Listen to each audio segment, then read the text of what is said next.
आज सुबह नाश्ते का काम हो जाने के बाद मैंने सोचा गोंद के लड्डू बना लेते हैं। अक्षत आया हुआ है, अक्षत चला जाएगा, सर्दियाँ भी ख़त्म हो जाएंगी, तो अभी जो गोंद के लड्डू है वो खाने का मज़ा ही कुछ और है। तो सबसे पहले ब्लिंकिट से सामान ऑर्डर किया। सामान में मैंने दूध भी ऑर्डर किया। दूध की थैलियाँ पता नहीं क्यों मैं वॉश करके यूज़ करती हूँ, मेरी आदत है। पता नहीं, एक दिमाग में कुछ वहम सा भी आता है शायद, इस वजह से भी। तो सबसे पहले अपनी चाय बनाई। सर्दी बहुत ज़्यादा हो रही है, तो जैसे ही मैंने अपनी चाय बनाई फिर अक्षत मेरे पीछे पड़ गया कि मम्मी मुझे कॉफ़ी पीनी है। तो फिर मैंने कहा मेरी चाय ठंडी हो जाएगी, तेरी कॉफ़ी बनाऊंगी तो। लेकिन उसने कहा कि नहीं पीनी है, नाश्ता कर रहा था वो लेट करता है। हम लोग कर चुके होते हैं उसके बाद ही, बच्चे आवाज़ लगाने पर भी नहीं सुनते हैं और उसके बाद में आते हैं।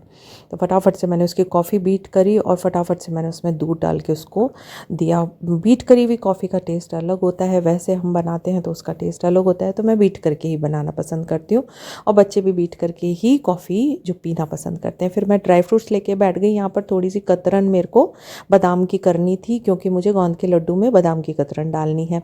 और भी ड्राई फ्रूट्स हम डाल सकते हैं, काजू डाल सकते हैं, मखाने डाल सकते हैं, किशमिश डाल सकते हैं, लेकिन वही सब डालना अच्छा रहता है जो बच्चे खाएं, क्योंकि इतनी मेहनत करते हैं उसके बाद फिर बच्चे अगर लड्डू ही नहीं खाएंगे तो फिर हमारी सारी मेहनत बेकार हो जाती है।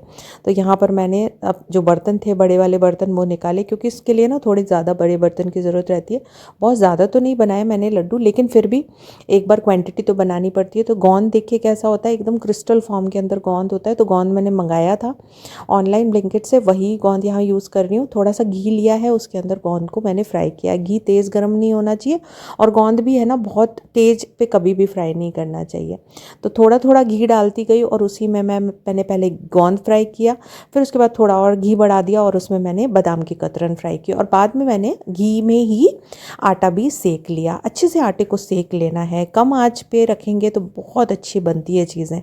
मतलब ज़्यादा तेज़ आंच पर हमारी चीज़ ख़राब हो जाती है, मुझे ऐसा लगता है। तो कम आंच पे ही बनानी है। उसके बाद शक्कर ले लेनी है। 3 हिस्से तो इस मिश्रण के लेने हैं और 1 हिस्सा शक्कर का लेना है। अगर इस तरह से आप लोगे तो कभी भी शक्कर ज़्यादा नहीं होगी और कम भी नहीं होगी।